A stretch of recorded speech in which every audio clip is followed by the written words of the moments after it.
The 11th lesson of a series of lessons in Raja Yoga. Recording by Arabella Grayson. A series of lessons in Raja Yoga by Yogi Ramacharaka. The 11th lesson, Part 1. The 11th lesson, Subconscious Character Building. In our last lesson, the 10th lesson, we called your attention to the wonderful work of the subconscious regions of mentation in the direction of the performance of intellectual work. Great as are the possibilities of this field of mentation in the direction named, they are equaled by the possibility of building up character by similar methods.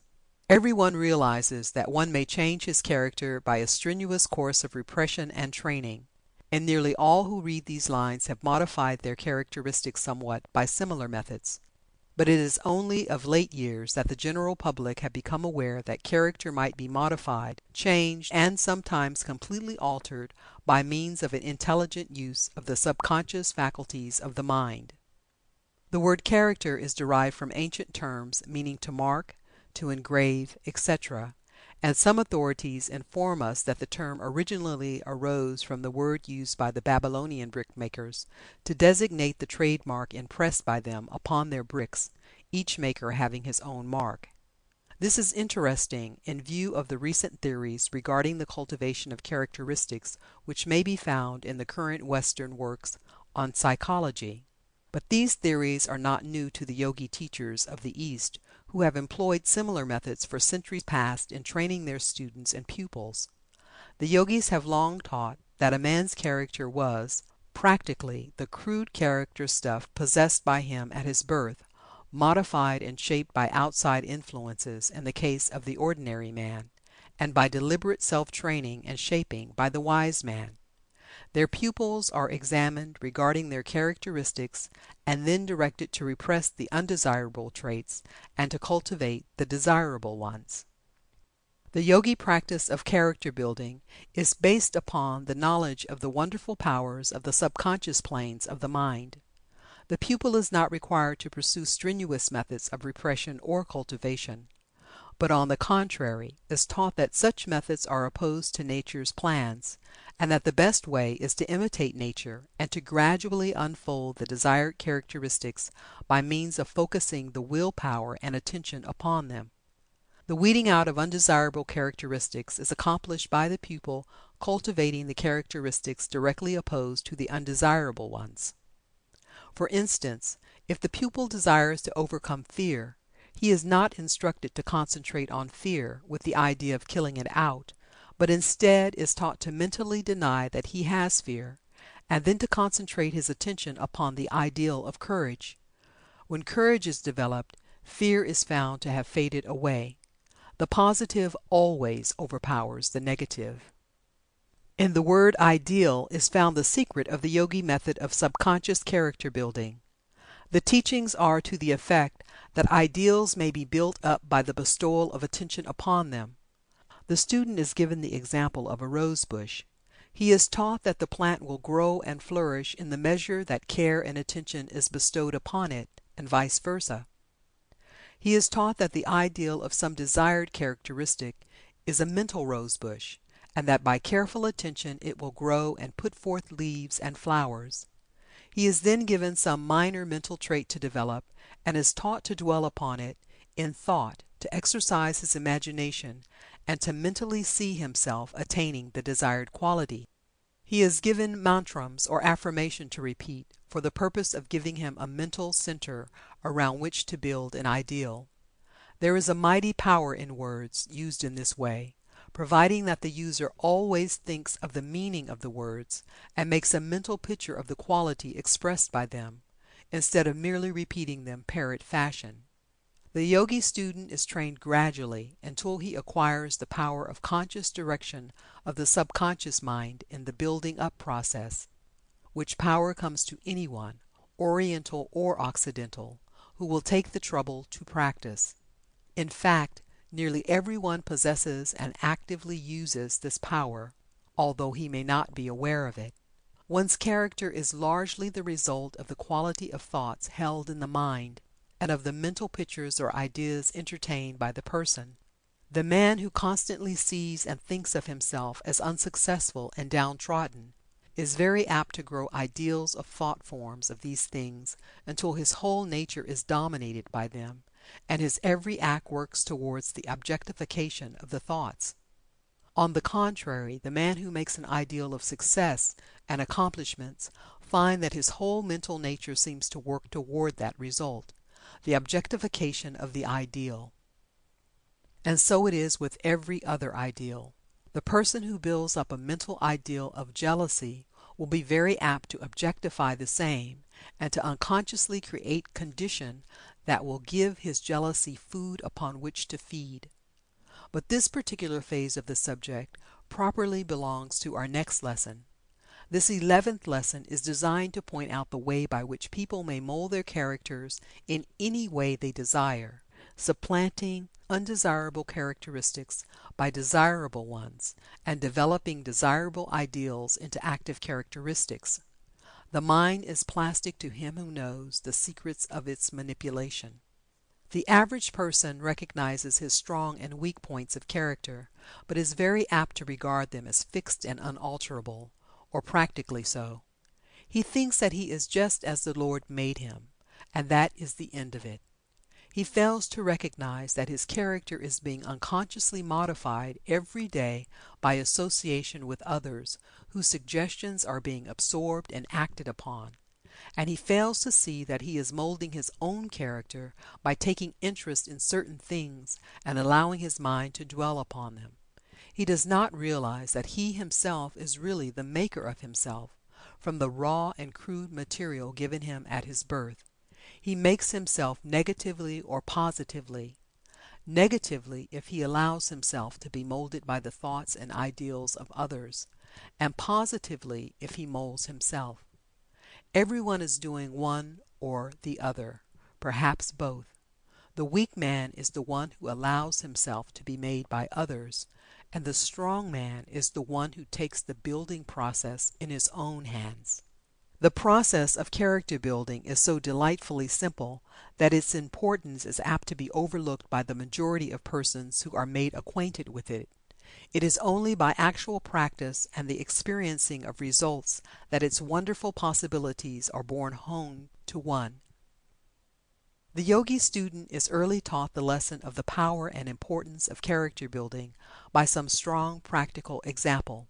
For instance, the student is found to have certain taste of appetite, such as a like for certain things and a corresponding dislike for others.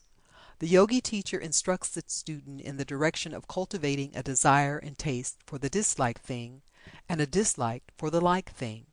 He teaches the student to fix his mind on the two things, but in the direction of imagining that he likes the one thing and dislikes the other. The student is taught to make a mental picture of the desired conditions, and to say, for instance, "I loathe candy. I dislike even the sight of it." And on the other hand, "I crave tart things. I revel in the taste of them," etc., etc. At the same time trying to reproduce the taste of sweet things accompanied with a loathing, and a taste of tart things accompanied with a feeling of delight. After a bit, the student finds that his tastes are actually changing in accordance with his thoughts, and in the end they have completely changed places. The truth of the theory is then borne home to the student, and he never forgets the lesson. In order to reassure readers who might object to having the student left in this condition of reversed taste, we may add that the Yogi teachers then teach him to get rid of the idea of the disliked thing, and teach him to cultivate a liking for all wholesome things, their theory being that the dislike of certain wholesome eatables has been caused by some suggestion in childhood or by some prenatal impression, as wholesome eatables are made attractive to the taste by nature. The idea of all this training, however, is not the cultivation of taste, but practice in mental training, and the bringing home of the student the truth of the fact that his nature is plastic to his ego, and that it may be molded at will by concentration and intelligent practice. The reader of this lesson may experiment upon himself along the lines of the elementary yogi practice as above mentioned, if he so desires. He will find it possible to entirely change his dislike for certain food etc., by the methods mentioned above, he may likewise acquire a liking for heretofore distasteful tasks and duties which he finds it necessary to perform. The principle underlying the whole Yogi theory of character building by the subconscious intellect is that the ego is master of the mind, and that the mind is plastic to the commands of the ego. The ego or I of the individual is the one real permanent changeless principle of the individual, and the mind, like the body, is constantly changing, moving, growing, and dying. Just as the body may be developed and molded by intelligent exercises, so may the mind be developed and shaped by the ego if intelligent methods are followed. The majority of people consider that character is a fixed something, belonging to a man that cannot be altered or changed, and yet they show by their everyday actions that at heart they do not believe this to be a fact, for they endeavor to change and mold the characters of those around them by word of advice, counsel, praising or condemnation, etc. It is not necessary to go into the matter of the consideration of the causes of character in this lesson. We will content ourselves by saying that these causes may be summed up roughly as follows: 1. Result of experiences in past lives. 2. Heredity. 3. Environment. 4. Suggestions from others. And 5. Autosuggestion. But no matter how one's character has been formed, it may be modified, molded, changed, and improved by the methods set forth in this lesson, which methods are similar to what is called by Western writers autosuggestion. The underlying idea of autosuggestion is the willing of the individual that changes take place in his mind, the willing being aided by intelligent and tried methods of creating the new ideal or thought form. The first requisite for the change condition must be desire for the change. Unless one really desires that the change take place, he is unable to bring his will to bear on the task. There is a very close connection between desire and will. Will is not usually brought to bear upon anything unless it is inspired by desire. Some people connect the word desire with the lower inclinations, but it is equally applicable to the higher. If one fights off a low inclination or desire, it is because he is possessed of a higher inclination or desire. Many desires are really compromises between two or more conflicting desires, a sort of average desire, as it were. Unless one desires to change his character, he will not make any move toward it, and in proportion to the strength of the desire, so will be the amount of willpower that is put in the task. The first thing for one to do in character building is to want to do it, and if he finds that the want is not sufficiently strong to enable him to manifest the perseverance and effort necessary to bring it to a successful conclusion, then he should deliberately proceed to build up the desire. Desire may be built up by allowing the mind to dwell upon the subject until a desire is created. This rule works both ways, as many people have found out to their sorrow and misery. Not only may one build up a commendable desire in this way, but he may also build up a reprehensible one. A little thought will show you the truth of this statement. A young man has no desire to indulge in the excesses of a fast life, but after a while he hears or reads something about others leading that sort of life, and he begins to allow his mind to dwell upon the subject, turning it around and examining it mentally and going over it in his imagination. After a time he begins to find a desire gradually sending forth roots and branches, and if he continues to water the thing in his imagination, before long he will find within himself a blossoming inclination, which will try to insist upon expression in action. There is a great truth behind the words of the poet: "Vice is a monster of so frightful mien, that to be hated needs but to be seen. Yet seen too oft familiar with her face, we first endure, then pity, and then embrace." And the follies and crimes of many a man have been due to the growing of desire within his mind. Through this plan of planting the seed, and then carefully watering and tending to it, this cultivation of the growing desire. We have thought it well to give this word of warning because it will throw light upon many things that may have perplexed you, and because it may serve to call your attention to certain growing weeds of the mind that you have been nourishing. But remember always that the force that leads downward may be transmuted and made to lead upward. It is just as easy to plant and grow wholesome desires as the other kind.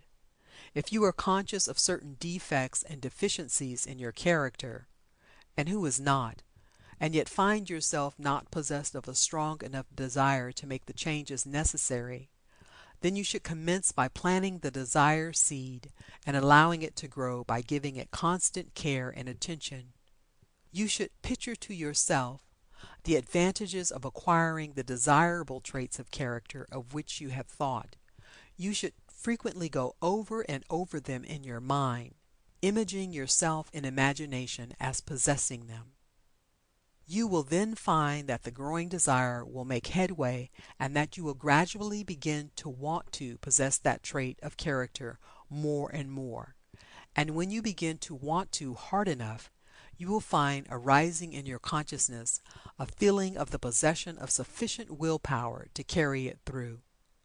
Will follows the desire.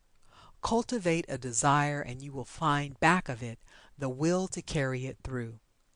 Under the pressure of a very strong desire, men have accomplished feats akin to miracles. If you find yourself in possession of desires that you feel are hurtful to you, you may rid yourself of them by deliberately starving them to death, and at the same time growing opposite desires. By refusing to think of the objectionable desires, you refuse them the mental food upon which alone they can thrive. Just as you starve a plant by refusing it nourishing soil and water, so may you starve out an objectionable desire by refusing to give it mental food. Remember this, for it is most important. Refuse to allow the mind to dwell upon such desires, and resolutely turn aside the attention and particularly the imagination from the subject. This may call for the manifestation of a little willpower in the beginning, but it will become easier as you progress, and each victory will give you renewed strength for the next fight. But do not temporize with the desire. Do not compromise with it. Refuse to entertain the idea. In a fight of this kind, each victory gives one added strength, and each defeat weakens one. And while you are refusing to entertain the objectionable guest, you must be sure to grow a desire of an entirely opposite nature, a desire directly opposed to the one you are starving to death. Picture the opposite desire and think of it often. Let your mind dwell upon it lovingly, and let the imagination help to build it up into form. Think of the advantages that will arise to you when you fully possess it, and let the imagination picture you as in full possession of it, and acting out your new part in life strong and vigorous in your new found power. All this will gradually lead you to the point where you will want to possess this power. Then you must be ready for the next step, which is faith, or confident expectation. Now, faith or confident expectation is not made to order in most persons, and in such cases one must acquire it gradually. Many of you who read these lines will have an understanding of the subject that will give you this faith, but to those who lack it, we suggest that they practice on some trivial phases of the mental makeup, some petty trait of character, in which the victory will be easy and simple.